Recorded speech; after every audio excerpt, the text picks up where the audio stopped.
너지? 네가 그런 거지? 어머니, 제가 그럴 리가요? 모든 게 이상했습니다. 아들의 죽음, 남편의 추락. 그런데 며느리는 너무 편안해 보였어요. 죽은 시아버지를 보고 웃는 며느리를 의심할 수밖에 없었죠.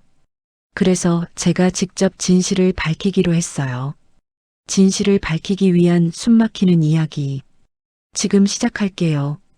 저는 남편의 영정 앞에 서서 고개를 숙였습니다. 검은 한복이 무겁게 어깨를 짓눌렀고 향 냄새가 코를 찔렀습니다.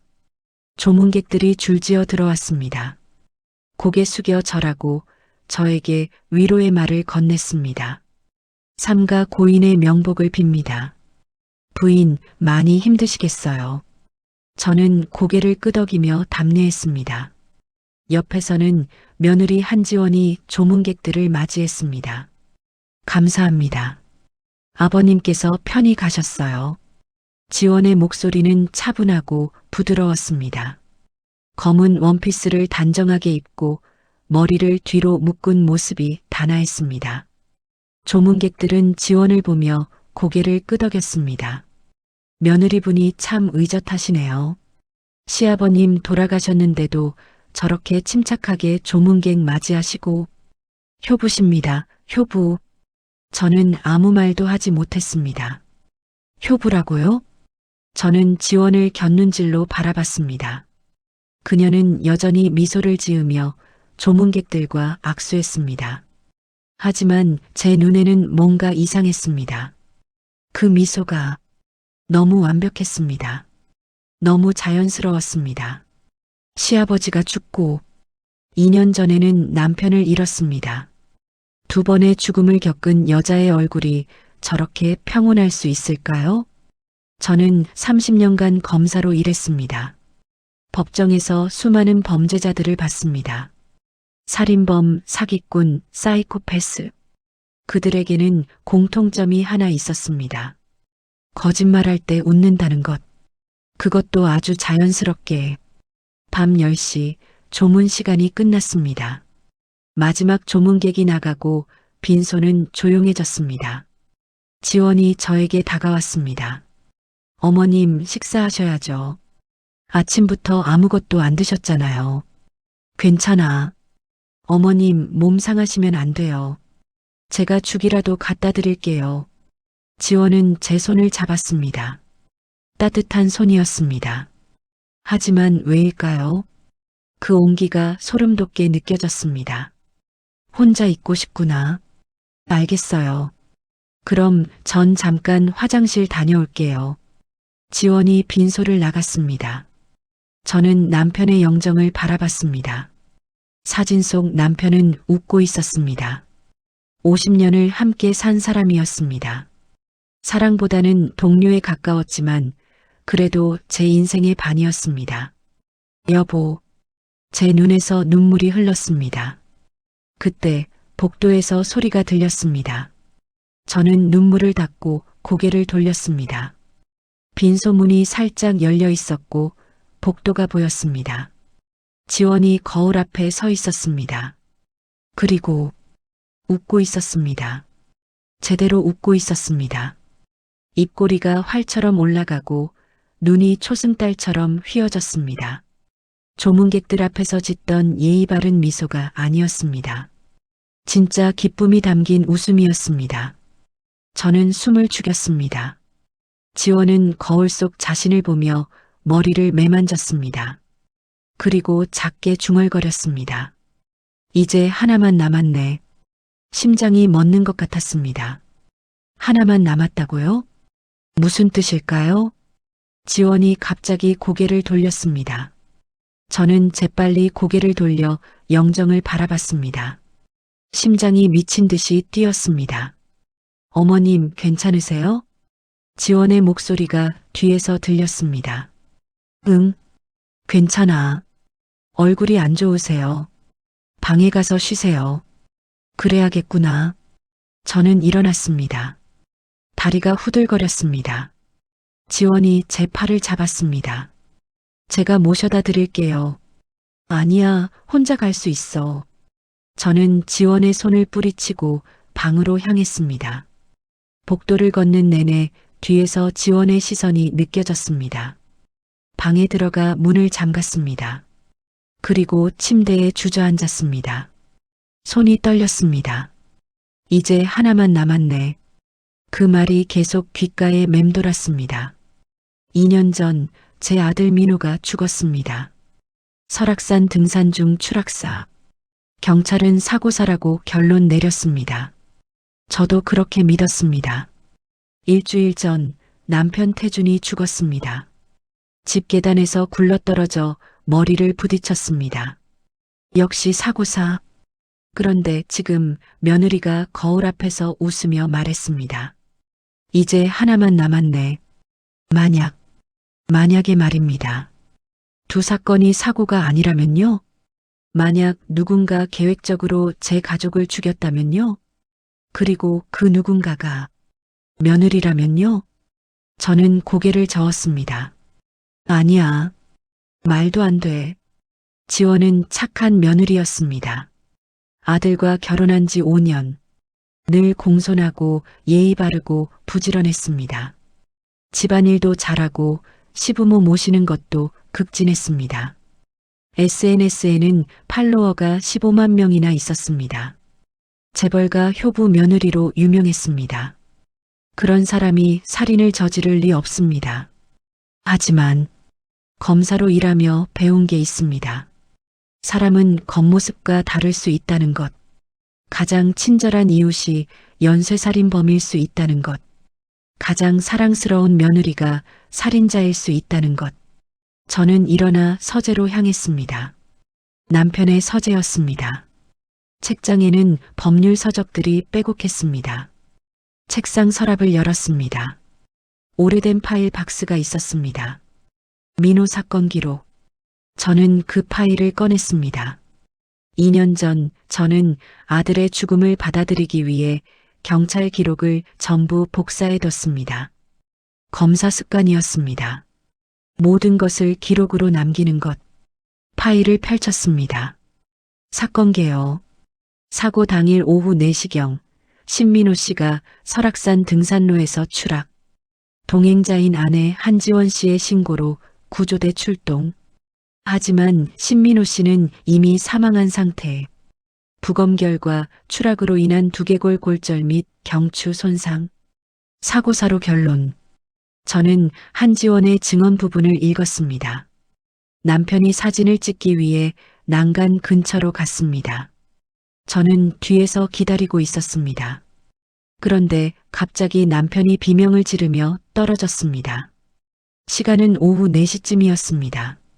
저는 즉시 119에 신고했습니다. 저는 다음 페이지를 넘겼습니다. 구조대 기록. 신고 접수 시각 오후 3시 50분. 저는 숨이 멎었습니다. 지원은 사고 시각을 오후 4시라고 했습니다. 하지만 신고는 오후 3시 50분에 들어왔습니다. 10분 차이. 왜 10분이나 차이가 날까요? 단순 착오일까요? 아니면 저는 붉은 펜을 꺼내 그 부분에 동그라미를 쳤습니다. 검사 시절 선배가 말했습니다. 소영아, 범죄 수사에서 가장 중요한 건 뭔지 알아? 모순이야. 작은 모순 하나가 큰 범죄를 드러내. 이것도 모순이었습니다. 작지만 분명한 모순. 저는 파일을 덮고 창밖을 바라봤습니다. 밤이 깊어가고 있었습니다. 장례식장 주차장에는 지원의 차가 보였습니다. 흰색 수입차. 번호판이 가로등 불빛에 반짝였습니다. 저는 중얼거렸습니다.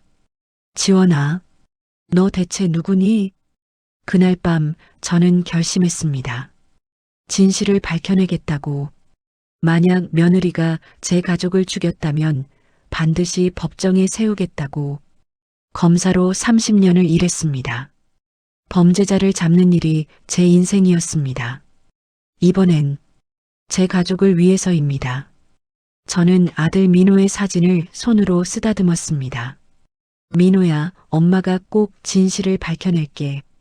내가 어떻게 죽었는지, 누가 너를 죽였는지 엄마가 반드시 눈물이 뺨을 타고 흘렀습니다.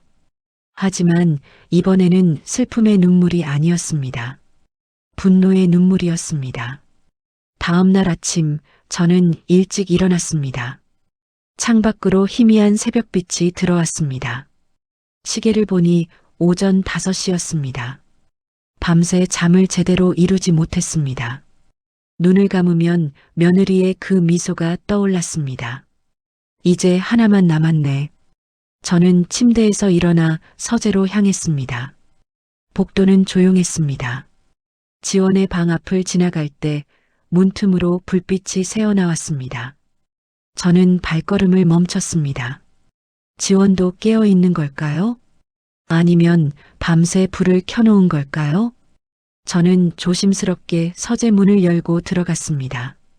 책상 위에는 어젯밤 꺼내놓은 민호의 사건 기록이 펼쳐져 있었습니다.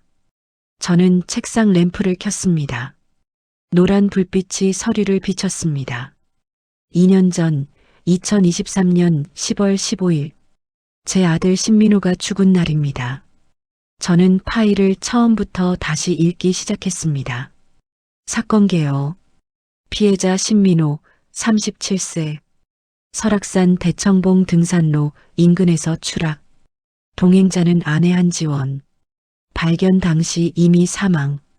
추정 사망 시각 오후 3시 50분에서 4시 사이. 저는 다음 페이지를 넘겼습니다.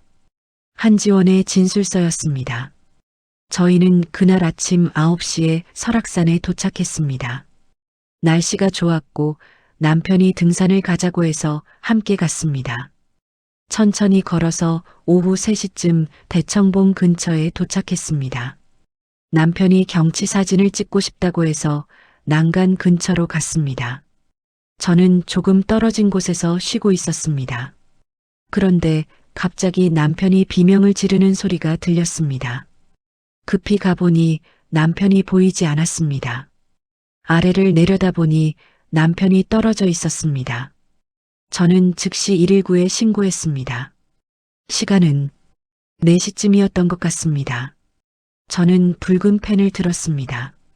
시간은 4시쯤이었던 것 같습니다. 이 문장에 밑줄을 그었습니다. 그리고 다음 페이지 구조대 기록을 펼쳤습니다. 119 신고 접수 시각 마이너스 오후 3시 50분. 출동 시각 오후 3시 55분. 현장 도착 시각 오후 4시 20분. 저는 2시간을 비교했습니다. 지원은 사고 시각을 오후 4시라고 했습니다. 하지만 신고는 오후 3시 50분에 들어왔습니다. 10분 차이. 왜 지원은 시각을 10분이나 늦게 말했을까요? 단순히 착각했을까요? 패닉 상태에서 시간을 잘못 기억한 걸까요? 아니면 저는 계속 파일을 읽었습니다. 구조대원의 증언. 현장에 도착했을 때 신고자인 한지원 씨는 비교적 침착한 상태였습니다. 울고 있었지만 정확하게 위치를 설명했고 남편의 상태도 파악하고 있었습니다. 비교적 침착했다. 남편이 절벽 아래로 떨어졌는데 비교적 침착했다고요? 저는 다음 페이지를 넘겼습니다. 부검 결과서. 사인은 추락으로 인한 두개골 골절 및 경추 손상. 즉사 추정. 추락 높이 약 20m. 몸에서 발견된 외상 머리 뒤쪽 골절, 경추 이탈, 우측 팔 골절, 좌측 다리 골절. 저는 숨을 깊이 들이쉬었습니다. 제 아들이 그렇게 죽었습니다. 20m 아래로 떨어져서 눈물이 났습니다. 하지만 참았습니다. 지금은 울 때가 아닙니다. 지금은 생각해야 할 때입니다. 저는 현장 사진을 꺼냈습니다.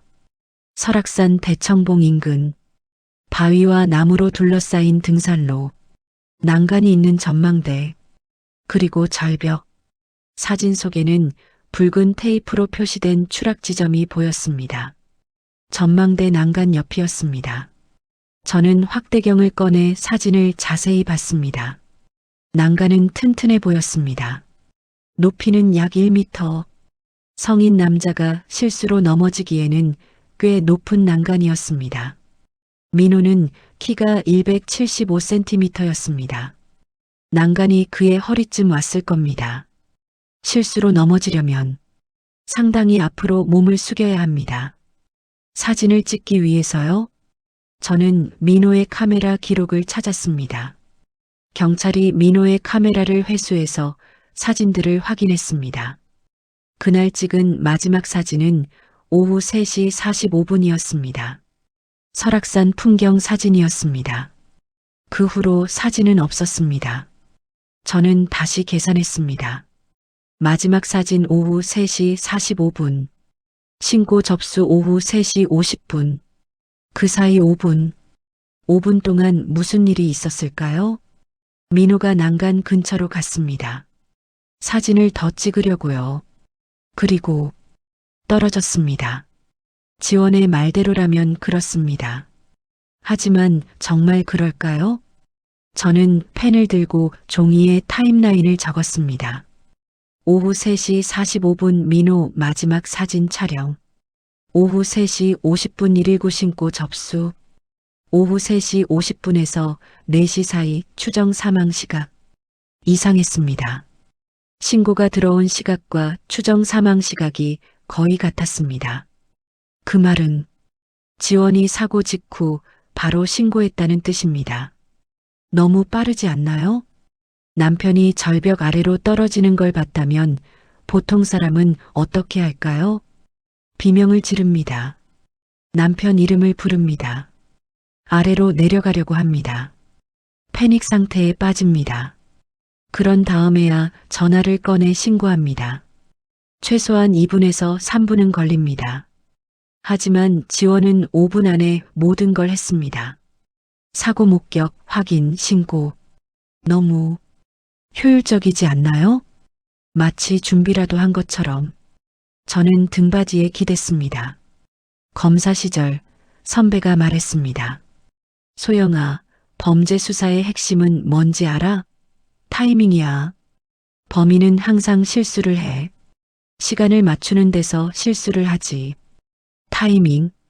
지원의 진술에서 타이밍이 맞지 않았습니다. 저는 다시 파일을 뒤졌습니다. 그리고 또 다른 이상한 점을 발견했습니다. 지원의 휴대폰 기록.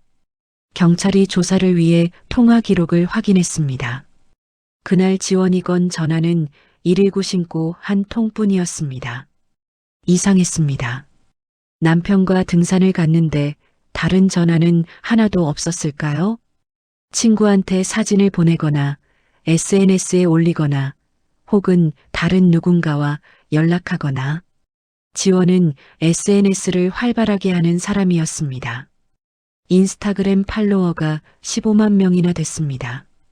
하지만 그날은 아무것도 올리지 않았습니다. 왜일까요? 저는 지원의 인스타그램을 검색했습니다. 노트북을 켜고 인스타그램에 접속했습니다. 한지원 계정, 팔로워 15만 명, 프로필 사진은 우아하게 미소 짓는 지원의 모습이었습니다. 소개란에는 재벌가 며느리의 일상이라고 적혀 있었습니다. 저는 타임라인을 스크롤했습니다. 2023년 10월 14일 민호가 죽기 하루 전. 사랑하는 남편과 설악산 여행 준비 중이에요. 날씨도 좋고 기대돼요. 사진은 등산 장비들이었습니다. 그리고 다음 게시물은 10월 17일, 사흘 뒤였습니다. 남편을 잃었습니다. 너무 힘듭니다. 여러분의 위로 감사합니다. 검은 화면에 흰 글씨였습니다. 댓글이 수천 개 달려 있었습니다. 너무 슬퍼요. 힘내세요. 좋은 곳으로 가셨을 거예요. 저는 10월 15일 민호가 죽은 날의 게시물을 찾았습니다. 없었습니다. 그날은 아무것도 올리지 않았습니다. 왜일까요? 매일같이 SNS에 올리던 사람이 남편과 여행 간 날은 아무것도 올리지 않았습니다. 저는 노트에 적었습니다. 의심 포인트 1. 시간 모순 진술 4시, 신고 3시 50분. 2. 너무 빠른 신고 사고 후 5분 이내. 3. 비정상적으로 침착한 태도. 4. 그날 SNS 활동 전무. 5. 다른 전화 기록 없음. 저는 펜을 내려놓고 창밖을 바라봤습니다. 해가 떠올랐습니다. 주황빛이 하늘을 물들였습니다. 민호는 이런 아침을 볼 수 없습니다. 영원히. 저는 민호의 사진을 집어들었습니다. 결혼식 날 찍은 사진이었습니다. 민호는 턱시도를 입고 활짝 웃고 있었습니다. 옆에는 순백의 웨딩드레스를 입은 지원이 서 있었습니다. 둘은 행복해 보였습니다. 하지만 그게 진짜였을까요? 아니면 지원에게는 그것도 연기였을까요? 처음부터 민호를 죽일 계획이었다면 결혼식 날의 미소도 신혼의 달콤함도 모든 게 거짓이었을까요? 저는 주먹을 불끈 쥐었습니다. 만약 정말 그렇다면, 만약 지원이 제 아들을 죽였다면 저는 반드시 밝혀낼 겁니다. 그리고 법정에 세울 겁니다. 30년간 검사로 일했습니다. 수많은 범죄자들을 법의 심판대에 세웠습니다. 이번에는 제 가족을 위해서입니다. 그때 문 두드리는 소리가 들렸습니다. 어머님 계세요? 지원의 목소리였습니다. 저는 재빨리 파일을 서랍에 집어넣었습니다. 들어와. 문이 열렸습니다. 지원이 들어왔습니다. 연한 회색 원피스를 입고 머리를 단정하게 묶었습니다. 손에는 쟁반을 들고 있었습니다. 어머님, 아침 드셔야죠. 제가 죽 끓였어요. 고맙구나. 지원이 쟁반을 책상 위에 놓았습니다. 따뜻한 호박죽과 깍두기가 있었습니다. 어머님, 어젯밤에 잘 주무셨어요? 응. 그럭저럭. 지원이 저를 바라봤습니다. 부드러운 눈빛이었습니다. 하지만 저는 이제 그 눈빛을 믿을 수 없었습니다. 어머님, 요즘 많이 힘드시죠? 아버님까지 돌아가시고. 괜찮아.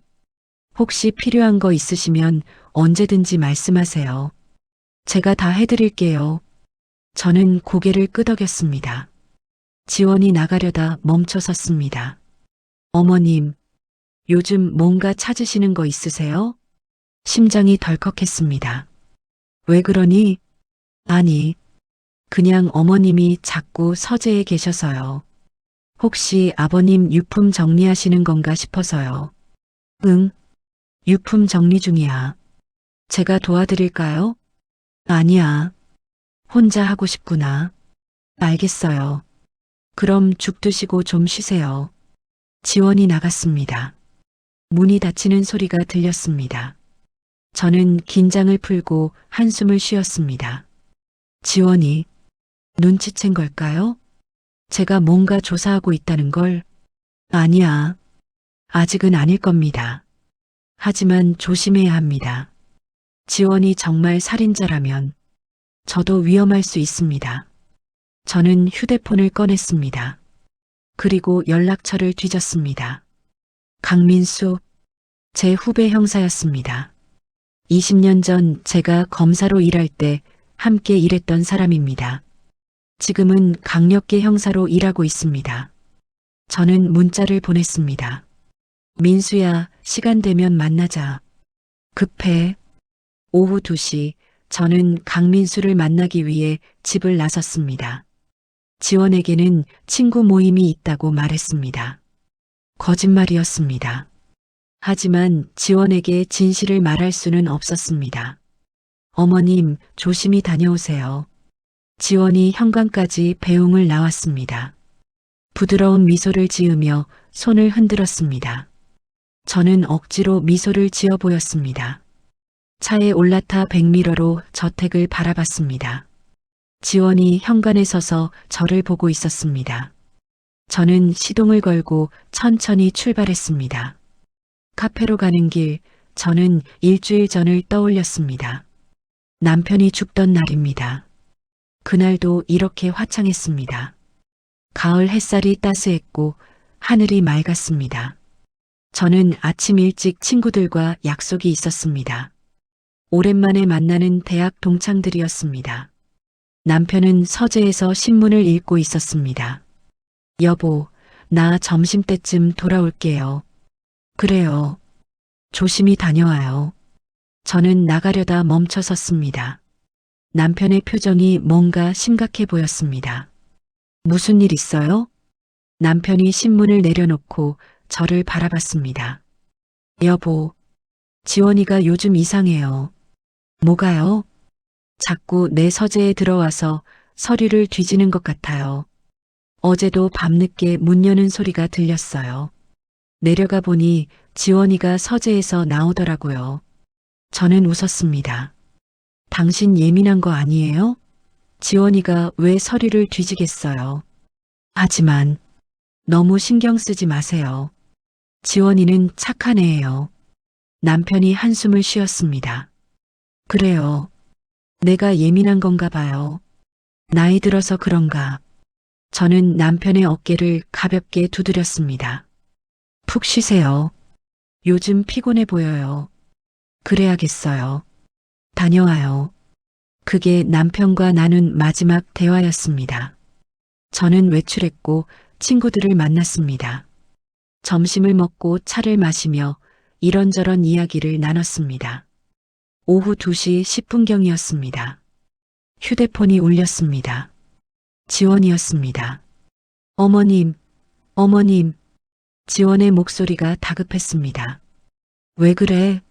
아버님이 계단에서 굴러떨어지셨어요. 심장이 멎는 것 같았습니다. 뭐라고? 빨리 오세요. 구급차 불렀어요. 저는 휴대폰을 떨어뜨릴 뻔했습니다. 친구들이 놀라 저를 바라봤습니다. 소영아, 무슨 일이야? 남편이 사고가 났대요.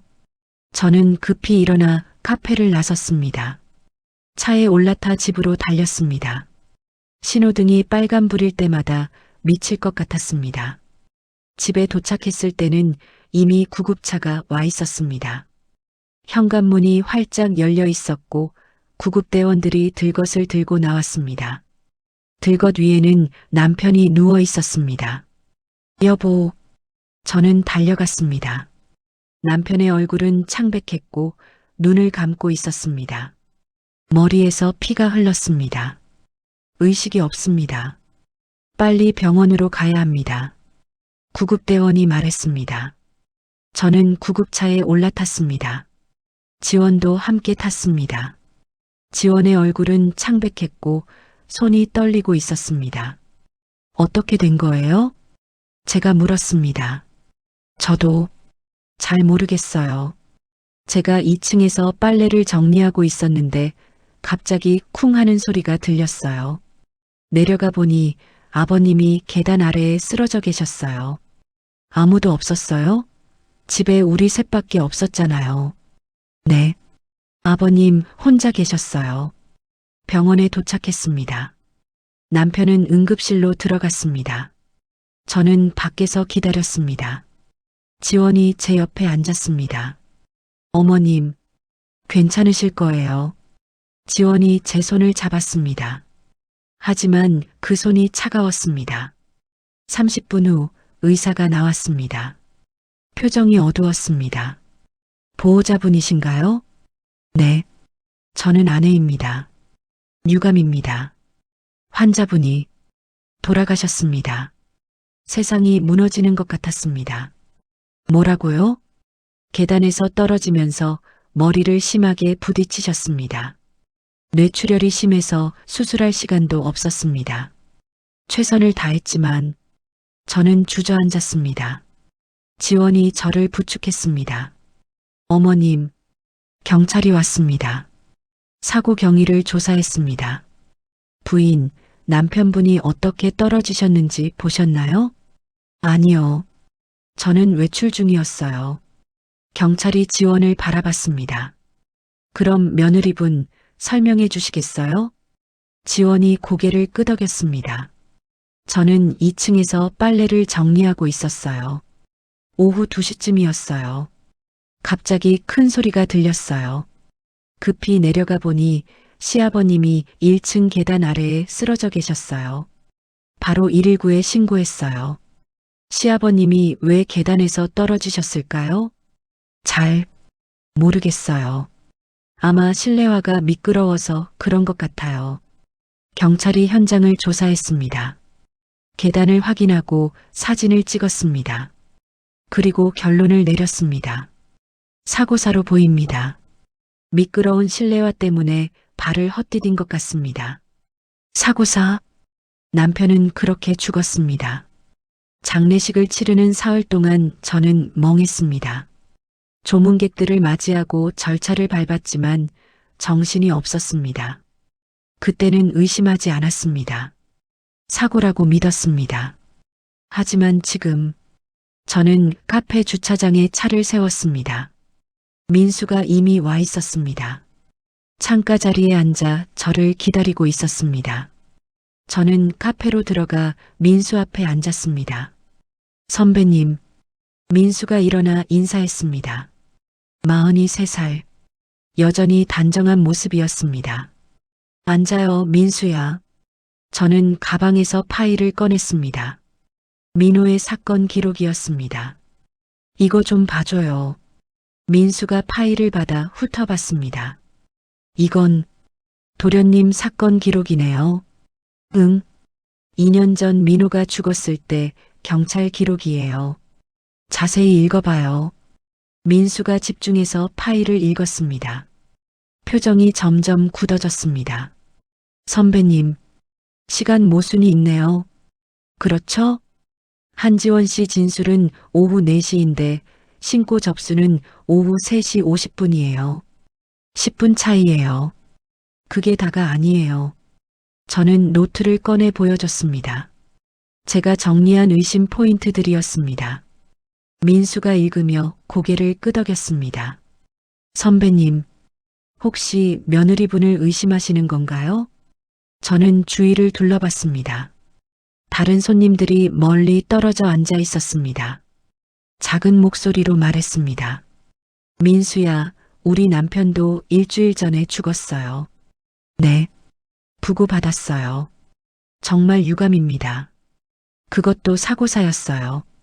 계단에서 떨어졌대요. 민수의 눈이 커졌습니다. 아들도 추락사, 남편도 추락사. 그래요. 둘 다 지원이랑 단둘이 있을 때 일어난 일이에요. 민수가 파일을 다시 봤습니다. 선배님, 혹시 증거가 더 있으세요? 어제 남편 서재를 뒤지다가 이상한 걸 발견했어요.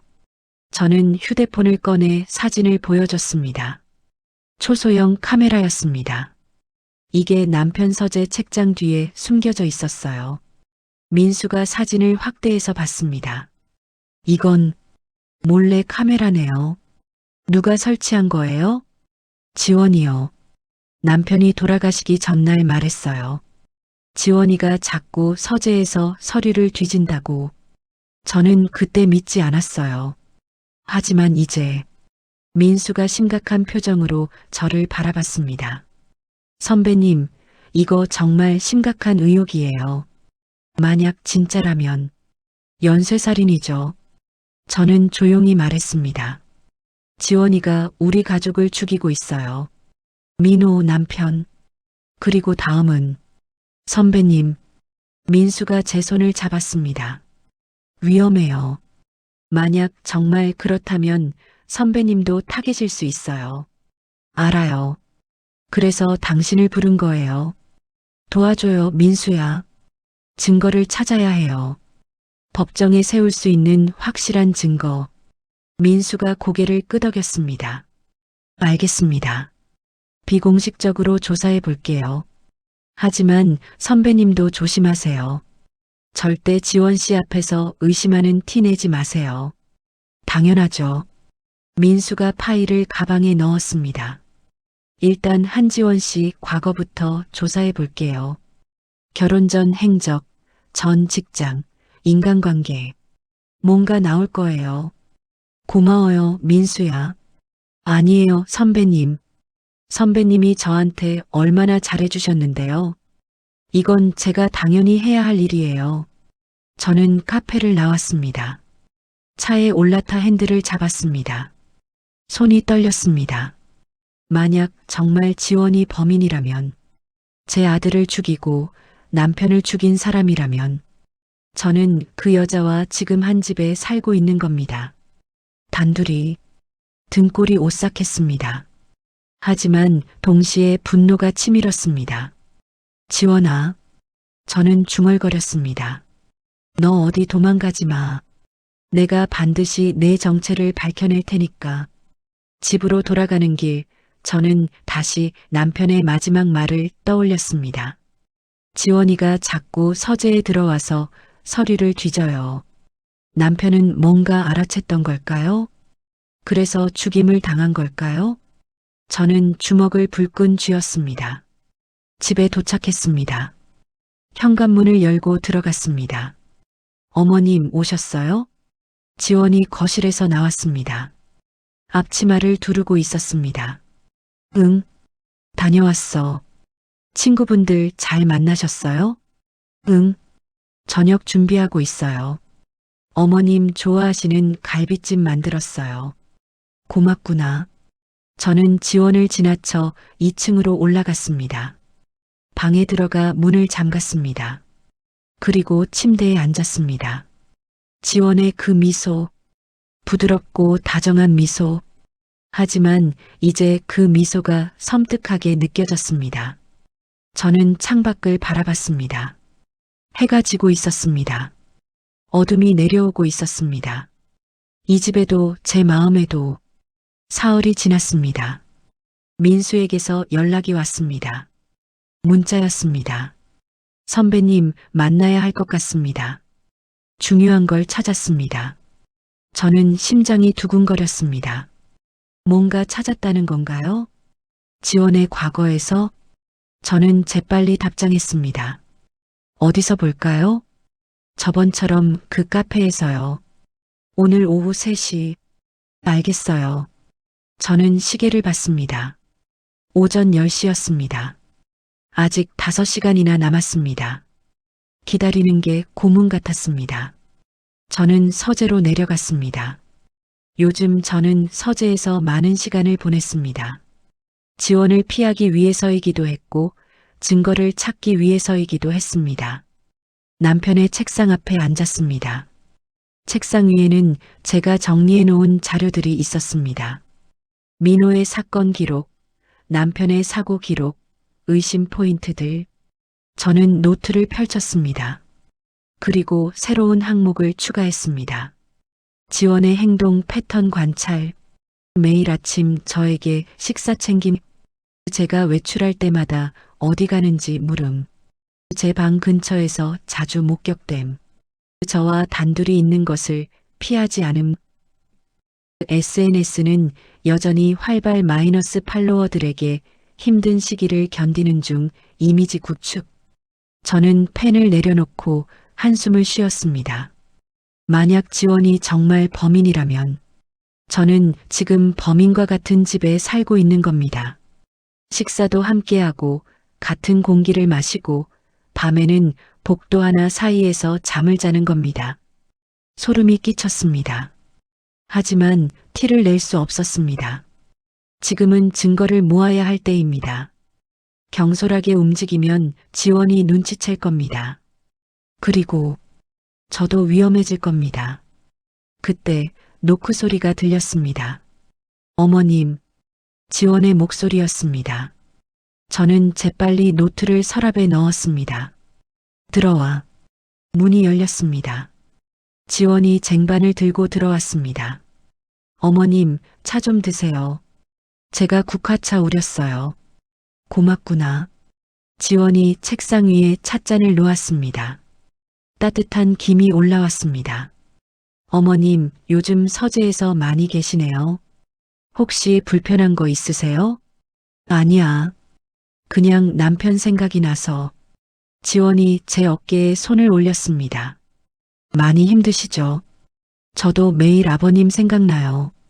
저는 지원의 손을 바라봤습니다. 그 손이 남편을 밀었을까요? 계단 꼭대기에서 저는 몸서리쳤습니다. 추우세요? 제가 난방 온도 올릴게요. 아니야, 괜찮아. 지원이 나갔습니다. 저는 찻잔을 바라봤습니다. 국화차. 따뜻하고 고소한 향이 났습니다. 저는 찻잔을 들여다 멈췄습니다. 혹시, 아니야. 설마. 하지만 만약. 저는 찻잔을 다시 내려놓았습니다. 마시지 않았습니다. 의심이 너무 심한 걸까요? 하지만 조심해서 나쁠 건 없습니다. 오후 3시 저는 카페에 도착했습니다. 민수가 이미 와 있었습니다. 구석자리에 앉아 노트북을 보고 있었습니다. 저는 다가가 앉았습니다. 민수야. 민수가 고개를 들었습니다. 표정이 심각했습니다. 선배님, 큰일입니다. 심장이 철렁했습니다. 뭘 찾았어요? 민수가 주위를 둘러봤습니다.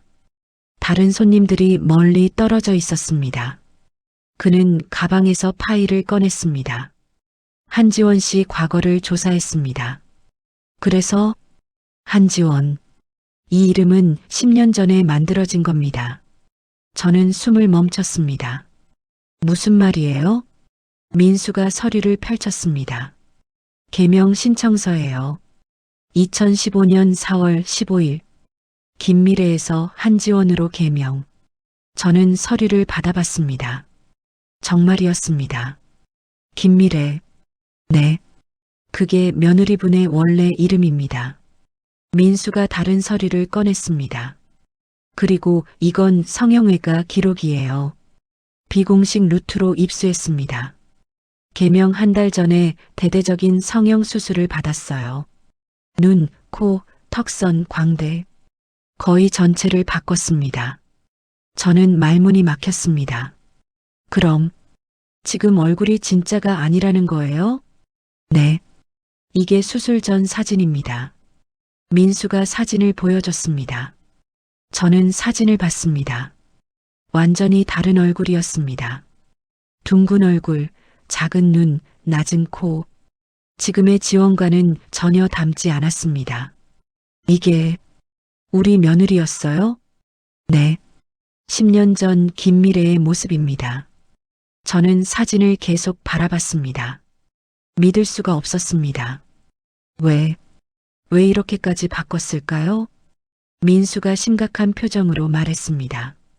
도망치려고요. 과거를 지우려고요. 과거? 민수가 또 다른 파일을 꺼냈습니다. 김미래의 과거를 조사했습니다. 그런데 거의 없어요. 전부 삭제됐어요. 삭제? 네. 학교 기록, 직장 기록, 주민등록 이력. 전부 최소한만 남아 있어요. 마치 일부러 지운 것처럼요. 저는 몸이 떨렸습니다. 그럼 알아낸 게 뭐예요? 민수가 한숨을 쉬었습니다. 김미래, 출생 2090년. 부산 출신. 아버지 김철수, 알코올 중독자. 어머니 이순희, 김미래가 10살 때 가출. 김미래는 18살에 가출 후 행방불명. 그 다음이 문제입니다. 7년간 기록이 없어요. 완전히 사라졌어요.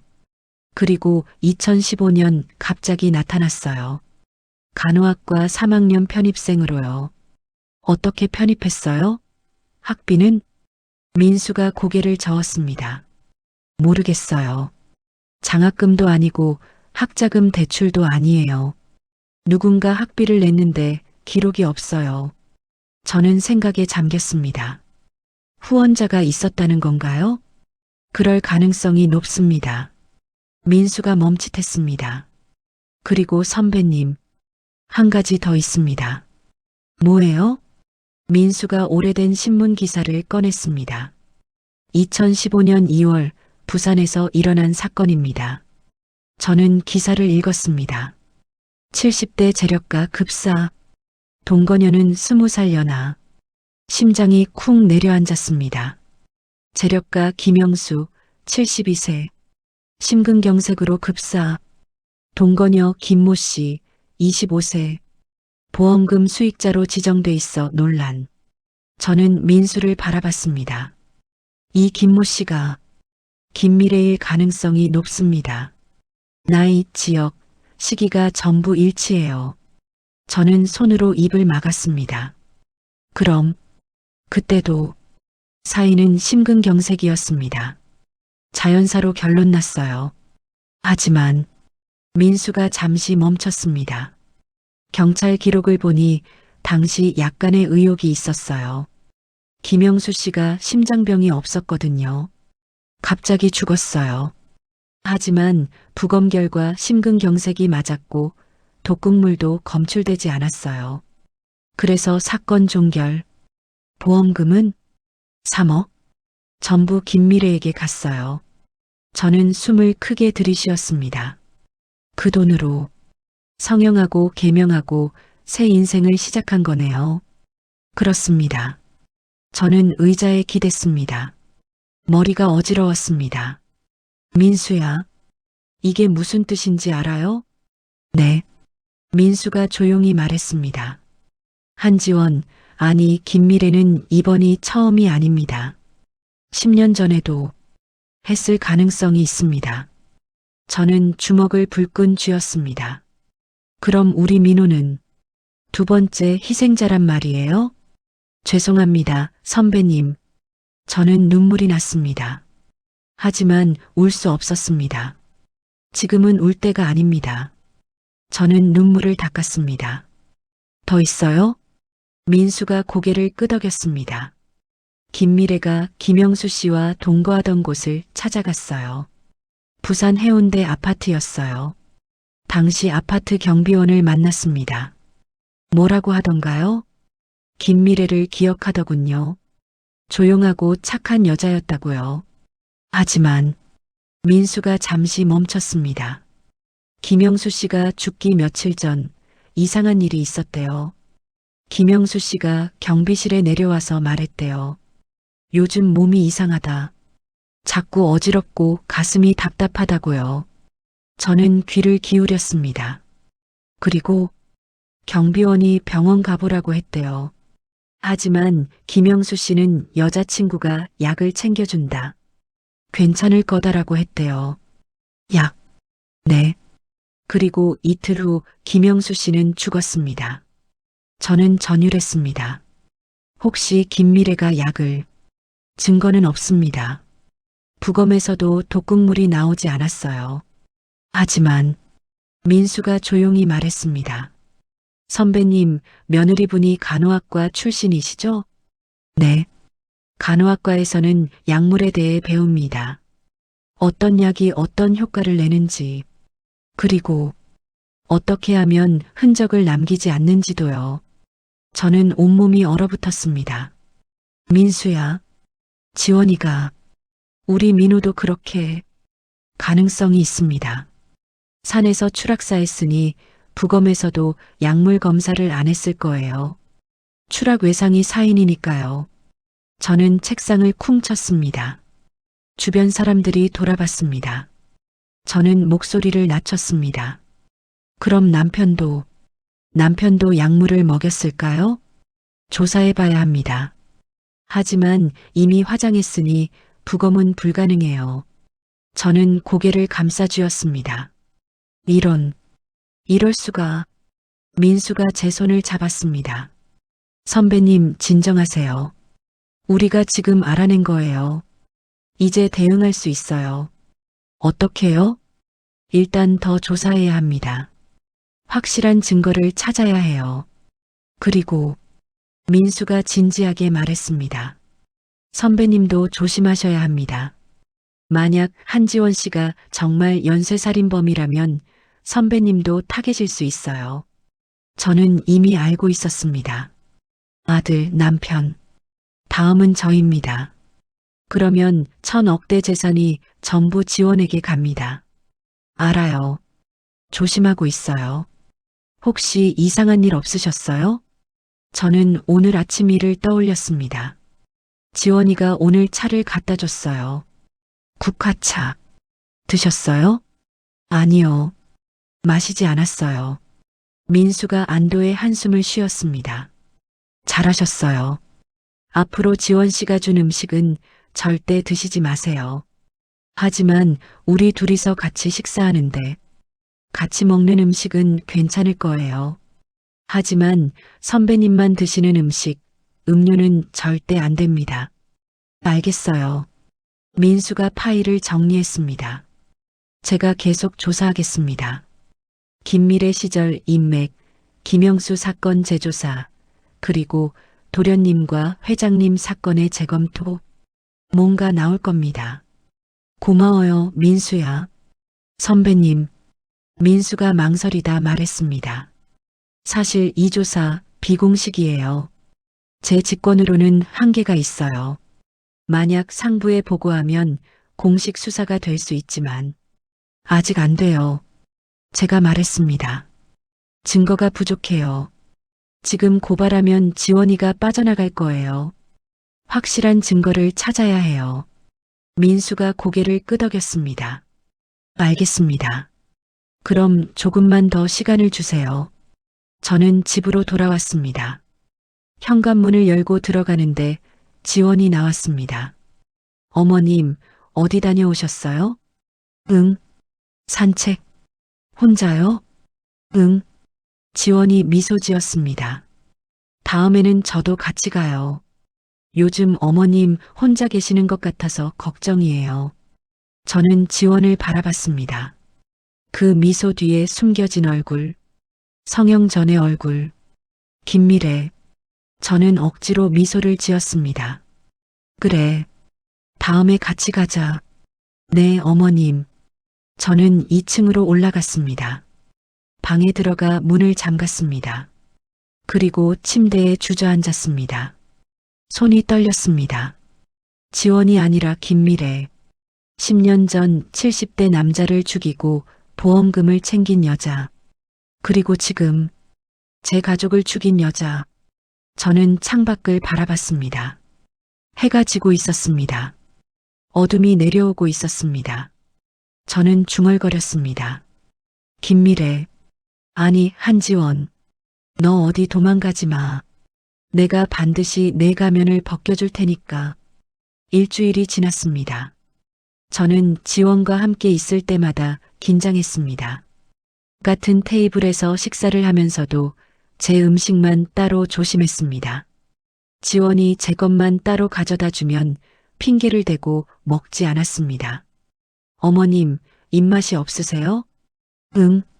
요즘 소화가 안 돼서 병원 가보세요. 제가 모셔다 드릴까요? 아니야. 괜찮아. 지원의 눈빛이 날카로워졌습니다. 아주 잠깐이었지만 저는 놓치지 않았습니다. 의심하고 있구나. 저도 눈치채고 있다는 걸. 하지만 지원도 조심스러웠습니다. 함부로 움직이지 않았습니다. 우리는 서로를 관찰하며 살았습니다. 마치 체스를 두듯이. 그날 오후 민수에게서 또 연락이 왔습니다. 선배님, 부산에 다녀왔습니다. 만나야 할 것 같아요. 저는 집을 나섰습니다. 지원에게는 병원 간다고 말했습니다. 어머님, 제가 모셔다 드릴게요. 아니야. 혼자 갈 수 있어. 하지만 괜찮아. 저는 서둘러 나왔습니다. 백미러로 집을 봤습니다. 지원이 현관에 서서 저를 보고 있었습니다. 저는 차를 출발시켰습니다.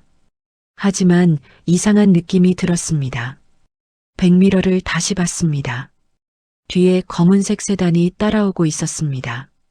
저는 신호에서 방향을 바꿨습니다. 그 차도 따라 방향을 바꿨습니다.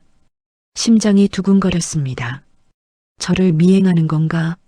저는 몇 번 더 길을 바꿨습니다. 그 차는 계속 따라왔습니다. 저는 민수에게 전화했습니다. 민수야, 누가 날 따라오는 것 같아. 뭐라고요? 검은색 세단. 번호판은 32파바 7723. 선배님, 지금 어디세요?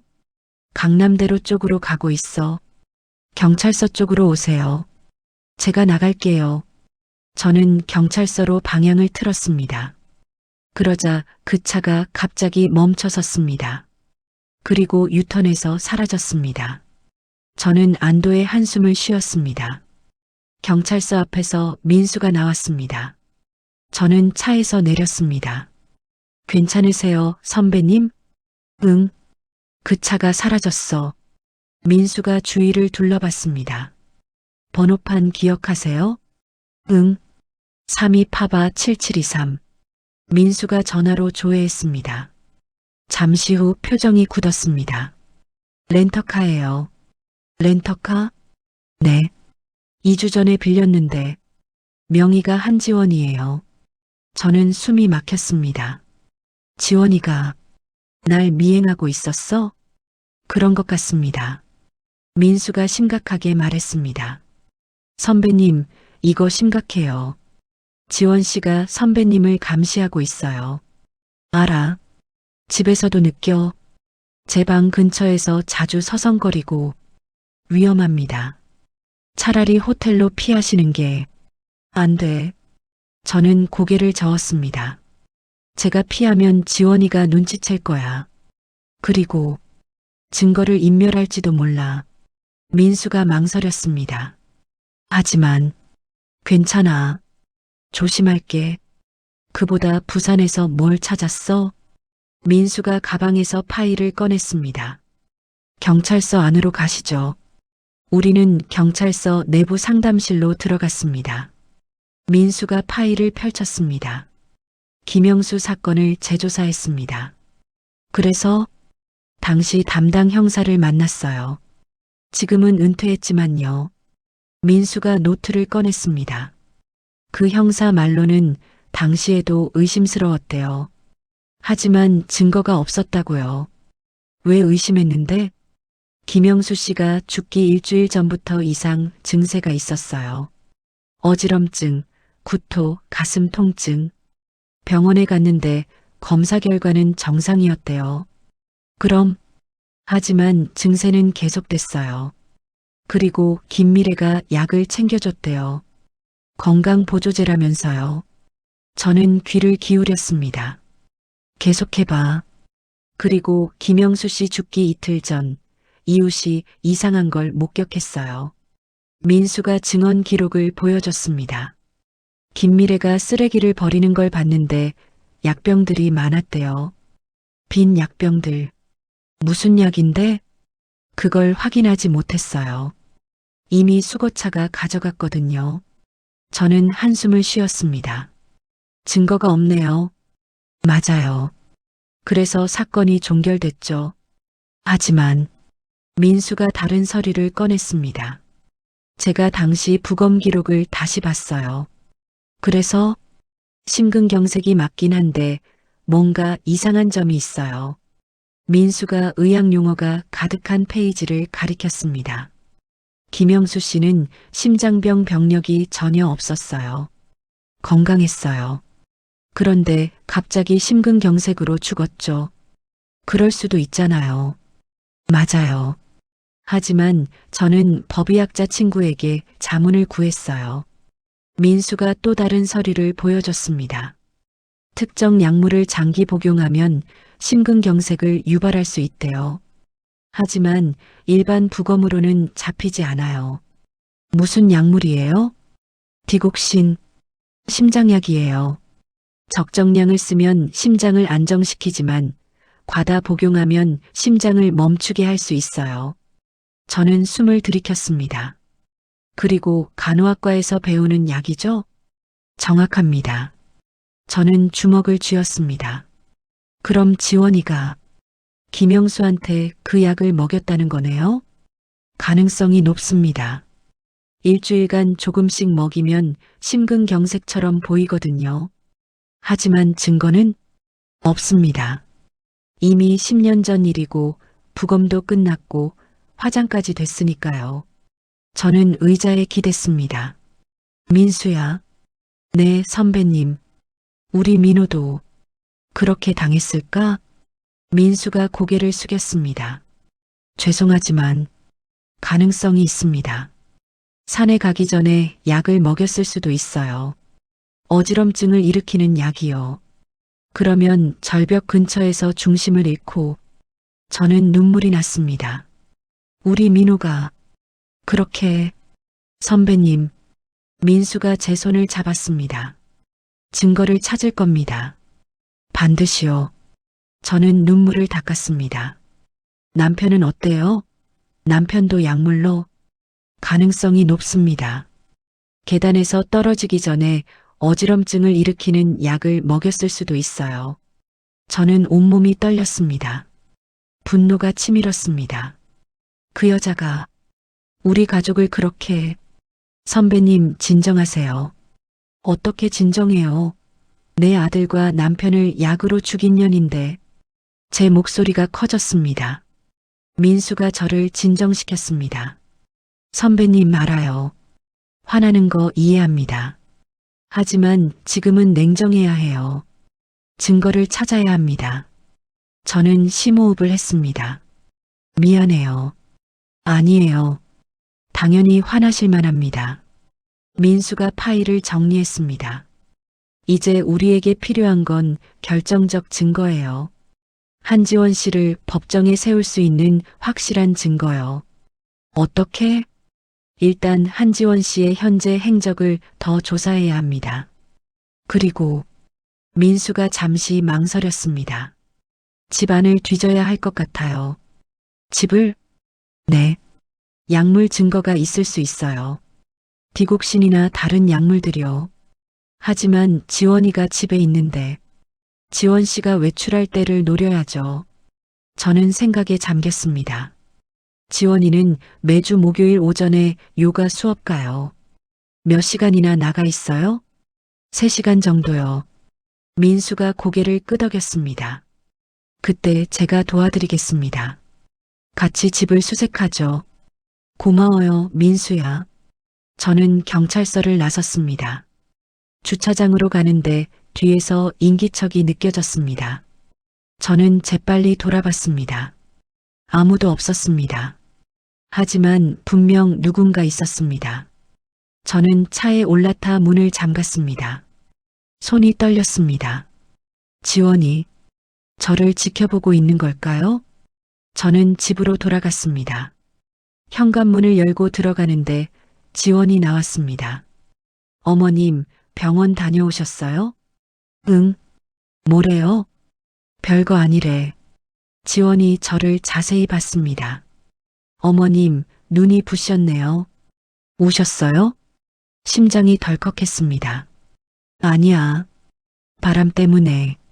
그래요? 제가 냉찜질 가져다 드릴게요. 괜찮아. 저는 2층으로 올라갔습니다. 방에 들어가 문을 잠갔습니다. 그리고 창밖을 내려다봤습니다. 저 아래 정원에 지원이 서 있었습니다. 위를 올려다보고 있었습니다. 저를 보고 있었습니다. 저는 재빨리 커튼을 쳤습니다.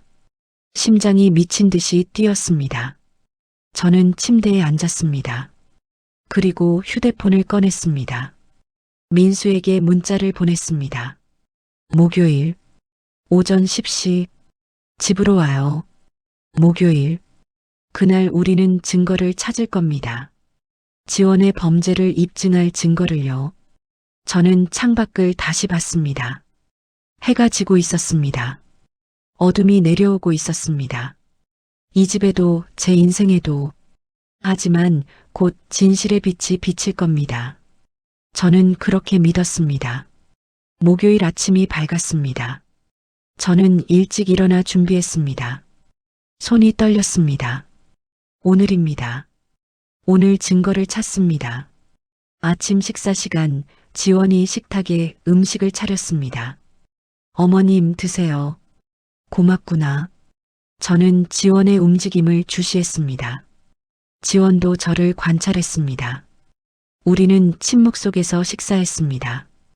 오전 9시 40분 지원이 일어났습니다.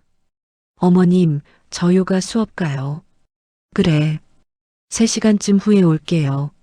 점심 준비해 놓을까요? 아니야. 괜찮아. 지원이 가방을 들고 현관으로 향했습니다. 다녀오겠습니다.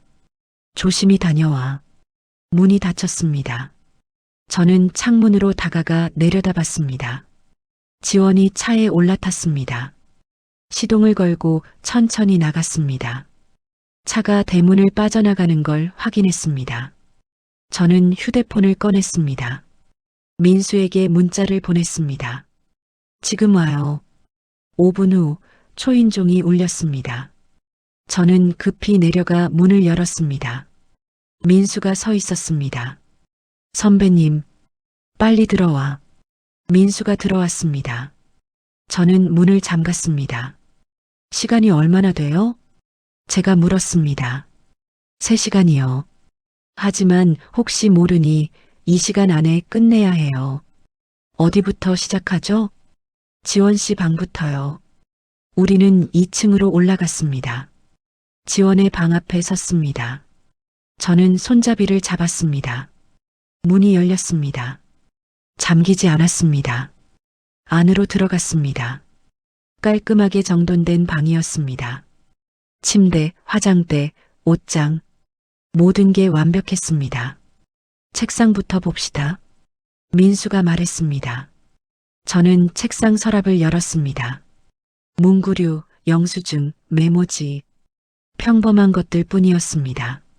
민수는 옷장을 뒤졌습니다. 선배님, 여기 금고가 있어요. 저는 다가갔습니다. 옷장 안쪽에 작은 금고가 있었습니다. 열 수 있어요? 비밀번호를 알아야 하는데.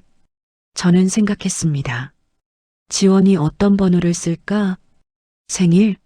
결혼기념일? 저는 민호의 생일을 눌렀습니다. 틀렸습니다. 남편의 생일을 눌렀습니다. 역시 틀렸습니다. 잠깐만요. 저는 민수에게서 받은 자료를 떠올렸습니다. 김미래의 생일. 저는 그 날짜를 눌렀습니다. 또 금고가 열렸습니다. 민수와 저는 서로를 바라봤습니다. 안을 들여다봤습니다. 현금 다발, 통장, 그리고 이게 민수가 작은 병을 꺼냈습니다. 약병이었습니다. 라벨을 읽었습니다. 디곡신. 저는 숨이 멎었습니다. 증거예요, 선배님. 민수가 더 뒤졌습니다. 또 다른 약병들이 나왔습니다. 이건 졸피뎀, 수면제예요. 이건 클로나제팜, 신경안정제, 그리고 이건 와파린, 혈액응고 억제제. 민수가 심각한 표정으로 말했습니다. 전부 과다 복용하면 위험한 약들이에요. 사진 찍어요. 제가 말했습니다. 민수가 휴대폰으로 사진을 찍었습니다. 이것들을 가져가면 안 됩니다. 지원 씨가 눈치챌 거예요. 일단 사진만 찍고 원래대로 놔둬야 해요. 저는 고개를 끄덕였습니다. 민수가 금고 안을 더 뒤졌습니다. 선배님, 이거 수첩이었습니다. 검은색 가죽 수첩. 민수가 펼쳤습니다. 제 심장이 멎었습니다. 날짜와 함께 기록이 빼곡했습니다. 2023년 9월 15일 민호 마이너스 클로나제팜 5mg 커피의 혼합. 산행 전날 2023년 10월 15일 민호 마이너스 산행 당일 아침 졸피뎀 10mg 주스의 혼합. 어지럼증 유발 성공. 저는 손으로 입을 막았습니다. 눈물이 쏟아졌습니다. 우리 민호를. 민수가 계속 읽었습니다.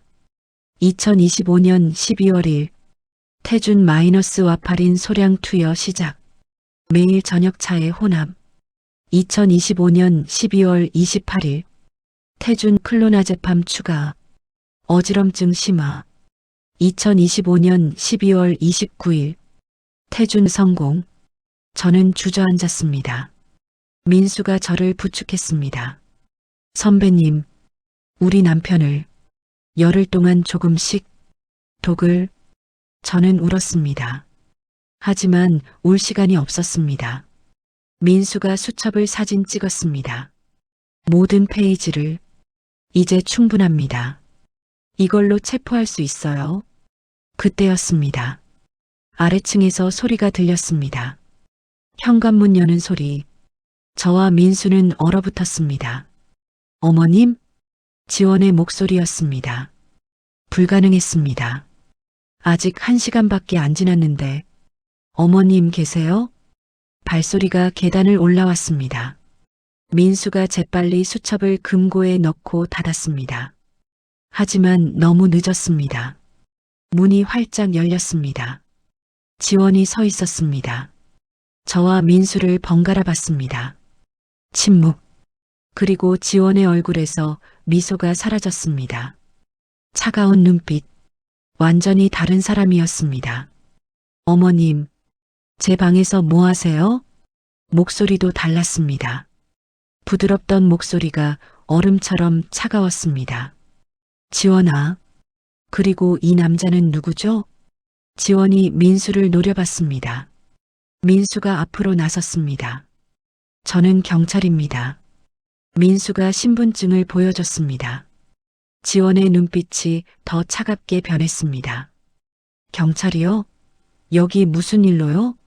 한지원 씨, 아니 김미래 씨. 당신을 조사하고 있습니다. 지원이, 아니 김미래가 웃었습니다. 섬뜩한 웃음이었습니다. 김미래? 오랜만에 듣는 이름이네요.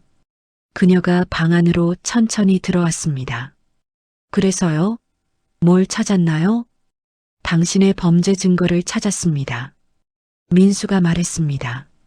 범죄 증거라. 김미래가 옷장을 봤습니다. 금고를 봤습니다. 금고를 열었군요. 비밀번호를 어떻게 알았죠? 저는 대답하지 않았습니다.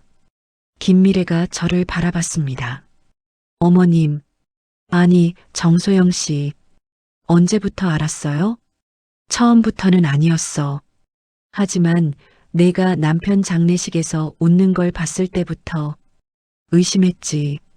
아, 김미래가 고개를 끄덕였습니다. 실수했네요.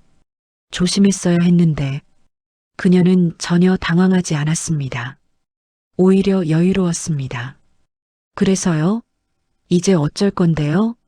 민수가 말했습니다. 당신을 체포하겠습니다.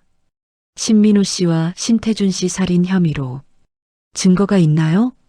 충분합니다. 금고 안에 약들이요? 그건 제 약이에요. 저 불면증 있거든요. 수첩도 봤습니다. 김미래의 표정이 미묘하게 변했습니다. 수첩. 그거 개인 일기예요. 소설 쓰는 게 취미거든요. 범죄 스릴러요. 소설? 네. 증거 능력 있을까요? 민수가 잠시 말을 잃었습니다. 김미래가 웃었습니다. 형사님, 제 방에 무단 침입하셨어요. 영장도 없이요. 그거 위법 아닌가요? 이건, 그리고 금고를 열었어요. 소유자 허락도 없이요. 증거로 쓸 수 없을걸요? 저는 온몸이 얼어붙었습니다. 그녀가 맞았습니다. 우리는 영장 없이 침입했습니다. 하지만 당신이 사람을 죽였어. 제가 소리쳤습니다. 우리 민호를, 남편을. 김미래가 저를 차갑게 바라봤습니다. 증거 있으세요? 수첩에 전부 적혀 있잖아. 그건 소설이라고 했잖아요. 법정에서 인정될까요? 저는 울분이 터졌습니다. 이 여자가. 저는 김미래에게 달려들려 했습니다. 민수가 저를 막았습니다. 선배님, 진정하세요. 김미래가 휴대폰을 꺼냈습니다. 저도 신고해야겠어요. 무단 침입이랑 절도 미수로요. 당신이. 어머님. 김미래가 저를 봤습니다. 그 눈빛. 살인자의 눈빛이었습니다. 제가 뭘 했는지 알고 싶으세요? 네, 맞아요. 제가 다 했어요. 민호도 시아버지도 완벽하게 죽였죠. 이 미친. 하지만 증명할 수 있나요? 할 수 없죠. 왜냐하면 저는 완벽했거든요. 그녀가 한 걸음 다가왔습니다. 그리고 어머님, 다음은 당신 차례예요. 저는 숨이 멎었습니다. 민수가 저를 감쌌습니다. 위협입니다. 이것도 증거가 돼요. 김미래가 웃었습니다. 누가 믿을까요? 영장 없이 침입한 형사와 피해망상에 빠진 노인 말을요? 한지원, 민수가 소리쳤습니다. 당신 체포합니다. 영장 없이요? 웃기네요. 김미래가 문 쪽으로 갔습니다. 나가세요. 지금 당장. 안 그러면 진짜 신고할 거예요. 민수가 망설였습니다. 저는 그의 팔을 잡았습니다. 나가요. 하지만 선배님, 지금은 안 돼요. 나가요. 우리는 방을 나왔습니다. 김미래가 뒤따라왔습니다. 현관까지 내려갔습니다. 문 앞에서 김미래가 말했습니다. 어머님 조심하세요. 노인분들 계단에서 많이 넘어지시잖아요. 협박이었습니다. 저는 떨었습니다. 민수가 저를 데리고 밖으로 나갔습니다. 문이 쾅 닫혔습니다. 우리는 차에 올랐습니다. 한참을 아무 말도 하지 못했습니다. 선배님, 민수가 조용히 말했습니다. 제 잘못입니다. 영장을 받았어야 했는데. 아니야. 우리가 서둘렀어. 저는 손으로 얼굴을 감쌌습니다. 이제 어떡하죠? 증거 사진은 있습니다. 하지만 법정에서 못 쓰겠죠. 위법 수집 증거니까. 죄송합니다. 저는 창밖을 봤습니다. 저택을 봤습니다. 창문에서 김미래가 내려다보고 있었습니다. 웃고 있었습니다. 승리자의 미소였습니다. 저는 주먹을 불끈 쥐었습니다. 민수야. 네, 선배님. 다른 방법을 찾아야 해요. 합법적으로. 어떻게요? 저는 김미래를 올려다봤습니다. 저 여자를 함정에 빠뜨려야 해요. 무슨 말씀이세요? 제가 미끼가 될게요. 저는 민수의 차에서 한참을 앉아 있었습니다. 손이 떨렸습니다. 온몸이 떨렸습니다. 김미래, 아니, 한지원이 모든 걸 알고 있었습니다. 그리고 저를 위협했습니다. 다음은 당신 차례예요. 민수야. 제가 조용히 말했습니다. 저를 미끼로 써요. 선배님 무슨 말씀이세요? 지원이가 저를 죽이려 할 거예요. 조만간. 우리가 증거를 찾은 걸 아니까 서둘 거예요. 민수가 고개를 저었습니다. 안 됩니다. 너무 위험해요. 하지만 다른 방법이 없잖아요. 선배님, 민수야 들어봐요. 저는 민수를 똑바로 바라봤습니다. 지금 우리가 찾은 증거는 법정에서 못 써요. 위법 수집이니까. 하지만 만약 지원이가 저를 직접 죽이려 한다면? 현장에서 잡으면? 민수가 망설였습니다. 그게 유일한 방법이에요. 제가 약한 척 할게요. 병든 척. 그러면 지원이가 움직일 거예요.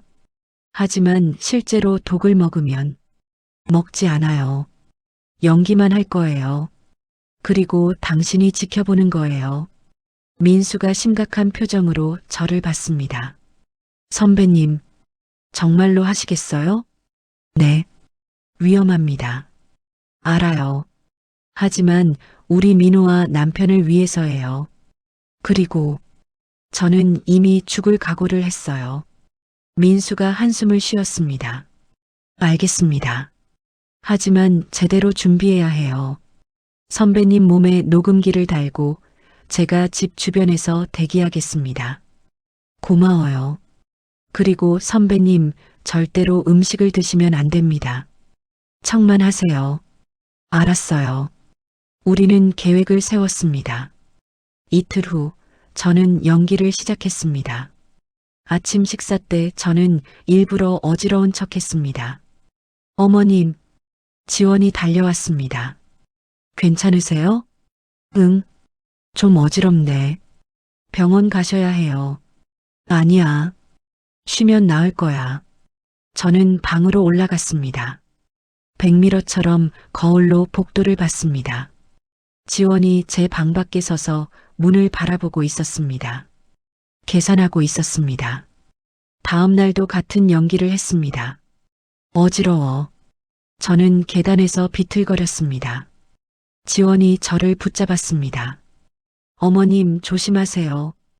고마워. 하지만 지원의 눈빛이 이상했습니다. 기회를 엿보는 눈빛이었습니다. 사흘째 되는 날 저는 침대에 누웠습니다. 일부러 약한 척했습니다. 지원이 방에 들어왔습니다. 어머님 많이 편찮으세요? 응. 몸살 기운이 있는 것 같아. 병원 가셔야죠. 내일 가볼게. 오늘 가세요. 제가 모셔다 드릴게요. 아니야. 오늘은 너무 피곤해.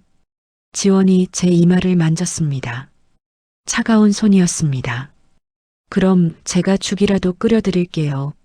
몸보신 하세요. 고마워. 지원이 나갔습니다. 저는 옷 속에 숨긴 녹음기를 확인했습니다. 민수가 준 초소형 녹음기였습니다. 작동하고 있었습니다. 저는 휴대폰으로 민수에게 문자를 보냈습니다. 시작됐어요. 민수는 집 밖 차 안에서 대기하고 있었습니다. 30분 후 지원이 쟁반을 들고 왔습니다. 어머님 삼계탕 끓였어요. 고마워. 지원이 쟁반을 침대 옆 탁자에 놓았습니다. 김이 모락모락 나는 삼계탕이었습니다.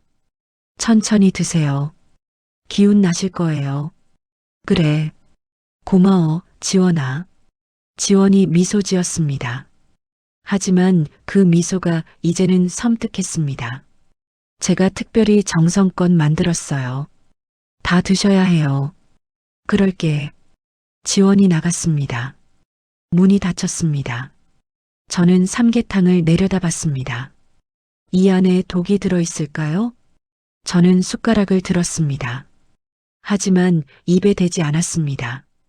국물을 조금 떠서 냄새를 맡았습니다. 이상한 냄새는 없었습니다. 하지만 지원은 전문가였습니다. 냄새나지 않는 독을 쓸 겁니다. 저는 숟가락을 내려놓았습니다. 그리고 거짓 연기를 시작했습니다. 맛있네. 중얼거리며 마치 먹는 척했습니다. 실제로는 입에 대지 않고 그릇만 움직였습니다. 10분 후 저는 그릇을 거의 비운 척했습니다. 실제로는 화장실에 버렸습니다. 그리고 침대에 다시 누웠습니다. 이제 기다리는 겁니다. 만약 정말 독이 들어 있었다면 지원이 제가 죽기를 기다릴 겁니다. 저녁이 되었습니다. 노크 소리가 들렸습니다. 어머님 괜찮으세요? 지원의 목소리였습니다. 저는 약하게 대답했습니다. 응. 문이 열렸습니다. 지원이 들어왔습니다. 어머님 안색이 안 좋으세요. 삼계탕은 드셨어요? 응. 다 먹었어. 그러셨어요? 기운 좀 나세요? 아니, 더 안 좋아진 것 같아. 지원의 눈빛이 반짝였습니다. 그러세요? 그럼 제가 물 갖다 드릴게요. 지원이 나갔습니다. 곧 돌아왔습니다. 물 한 잔을 들고 어머님 물 드세요. 저는 손을 뻗었습니다. 손이 떨렸습니다. 진짜로 떨렸습니다. 물잔을 받았습니다. 고마워. 천천히 드세요. 지원이 저를 지켜봤습니다. 저는 물잔을 입에 가져갔습니다. 하지만 마시지 않았습니다. 입술만 적셨습니다. 어머님 다 드세요. 몸에 수분이 필요해요.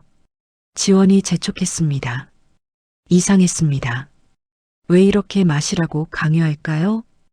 혹시 이 물에도 저는 연기를 계속했습니다. 응, 마실게. 조금씩 마시는 척했습니다. 실제로는 입에 머금었다가 이불에 몰래 뱉었습니다. 다 드셨어요? 응, 좋아요. 푹 쉬세요.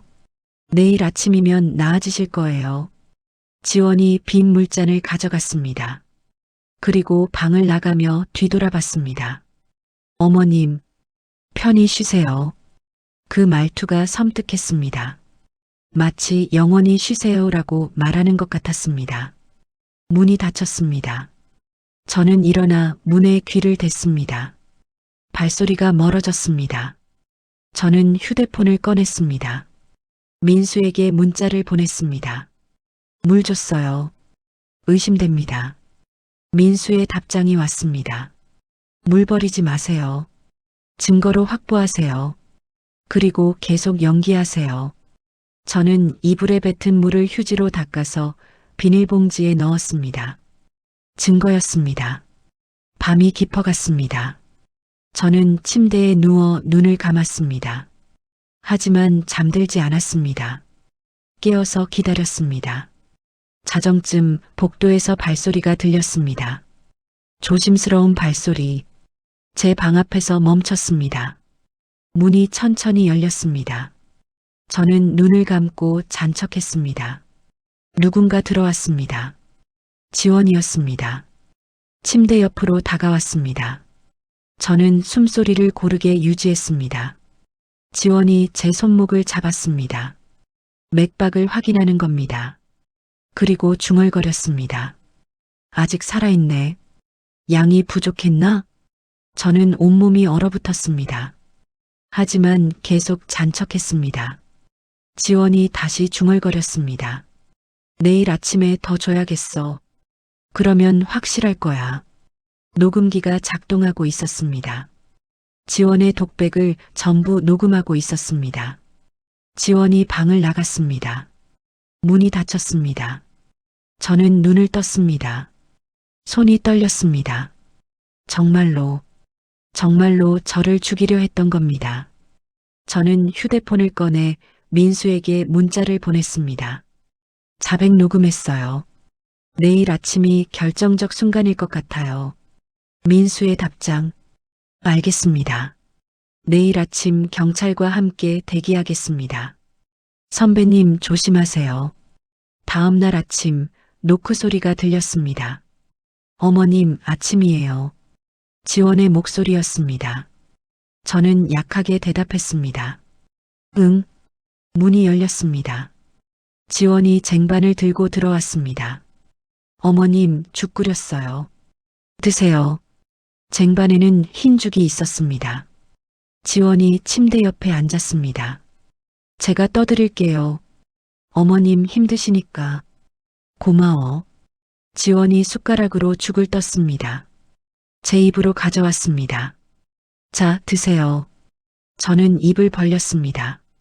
하지만 그 순간 경찰입니다. 문이 벌컥 열렸습니다. 민수와 경찰관들이 들어왔습니다. 지원이 얼어붙었습니다. 숟가락을 든 채로 한지원 씨 살인 미수 혐의로 체포합니다. 민수가 말했습니다. 뭐? 무슨? 지원이 당황했습니다. 증거 있습니다. 어제 물, 오늘 죽 전부 압수하겠습니다. 경찰관이 쟁반을 압수했습니다. 또 다른 경찰관이 지원에게 수갑을 채웠습니다. 잠깐만요. 이게 무슨...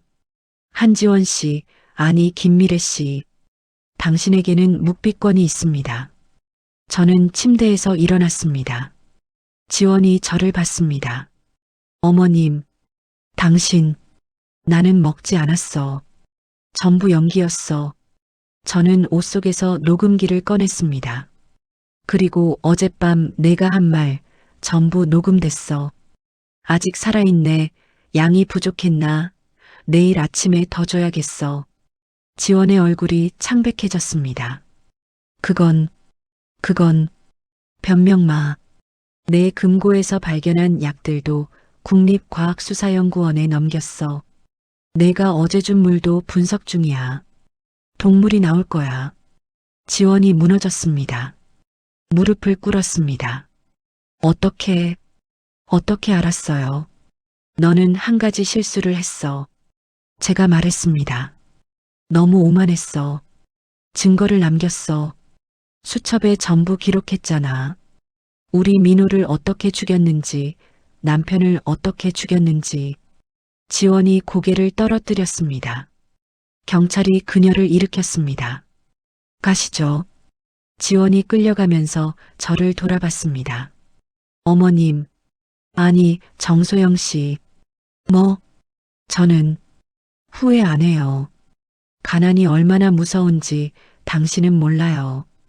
그래서 사람을 죽여도 된다고? 네. 살기 위해서라면요. 저는 고개를 저었습니다. 너는 살기 위해서가 아니라 욕심 때문에 죽였어. 돈 욕심. 지원이 웃었습니다. 차가운 웃음이었습니다. 뭐가 다른가요? 모든 게 다르지.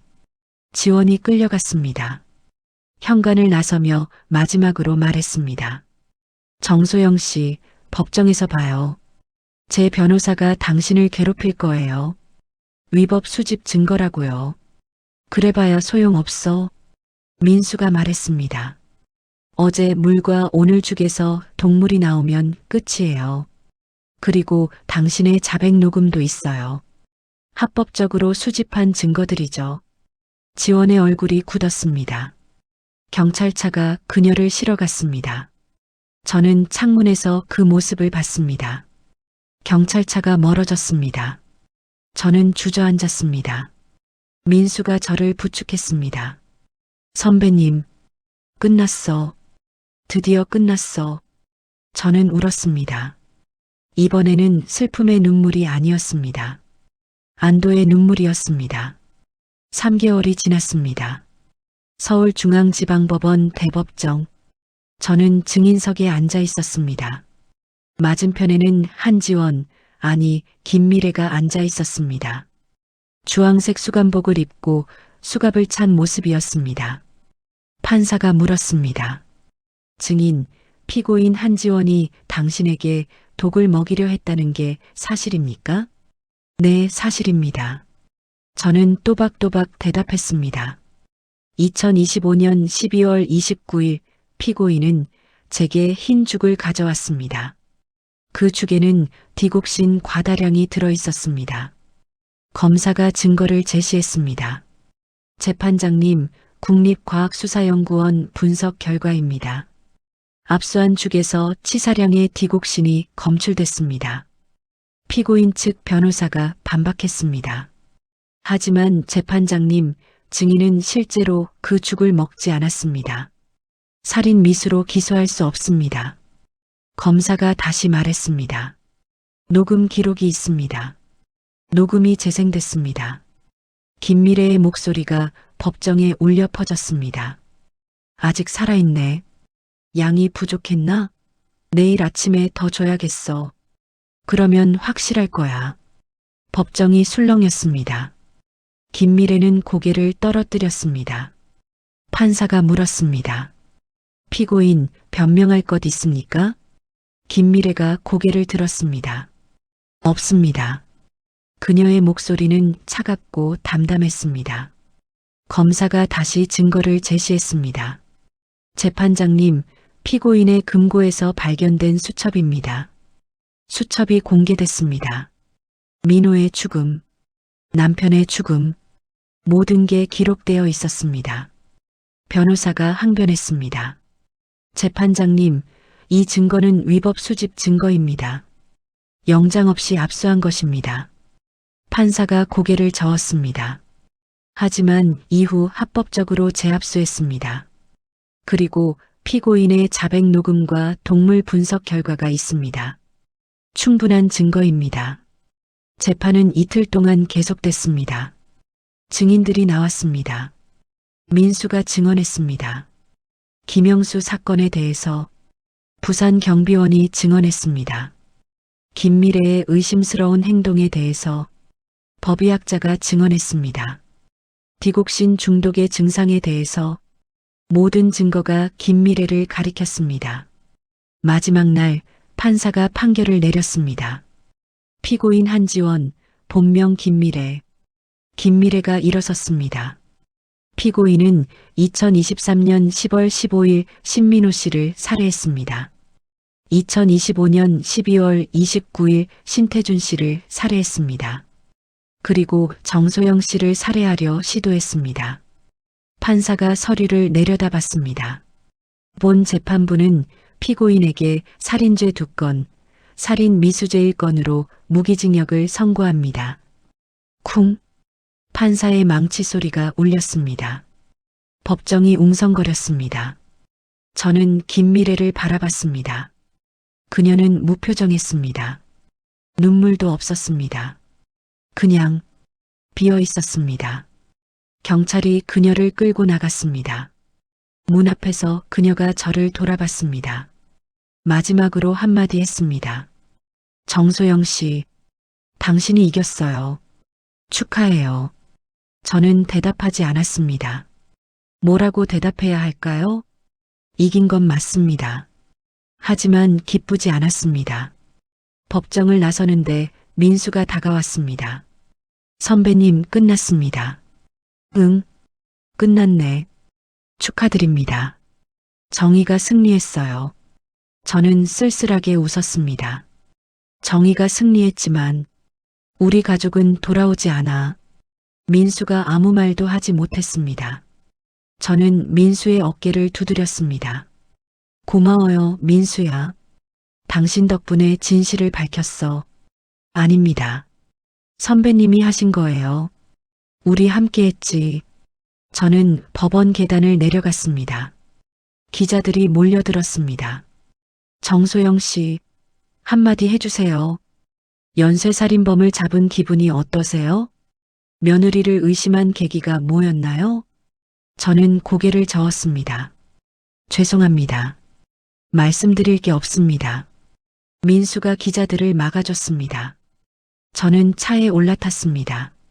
집으로 돌아왔습니다. 아니, 이제 이곳은 집이 아니었습니다. 저택이었습니다. 텅 빈 저택. 현관문을 열고 들어갔습니다. 조용했습니다. 너무 조용했습니다. 거실을 지나 2층으로 올라갔습니다. 남편의 서재로 들어갔습니다. 책상 위에는 먼지가 쌓여 있었습니다. 저는 먼지를 닦았습니다. 그리고 서랍을 열었습니다. 민호의 사진이 있었습니다. 어렸을 때 사진이었습니다.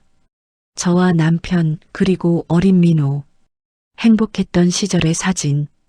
저는 사진을 쓰다듬었습니다. 민호야, 엄마가 해냈어. 너를 죽인 사람을 잡았어. 눈물이 났습니다. 미안해. 엄마가 늦었어. 진작 알았어야 했는데. 저는 한참을 울었습니다. 다음 날 저는 묘지로 갔습니다. 남편과 민호의 묘가 나란히 있었습니다. 저는 두 묘 앞에 앉았습니다. 꽃을 놓고 절을 했습니다. 여보, 민호야, 왔어. 바람이 불었습니다. 범인을 잡았어. 한지원이, 아니, 김미래가 무기징역 받았어. 저는 잔디를 만졌습니다. 정의가 이겼어. 하지만 저는 말을 잇지 못했습니다. 하지만 당신들은 돌아오지 않잖아. 눈물이 떨어졌습니다. 미안해. 엄마가 아내가 지켜주지 못해서. 한참을 그렇게 앉아 있었습니다. 해가 기울었습니다. 저는 일어났습니다. 마지막으로 묘비를 쓰다듬었습니다. 편히 쉬어요. 이제 진실이 밝혀졌으니까. 억울하지 않게 됐으니까. 저는 묘지를 나섰습니다.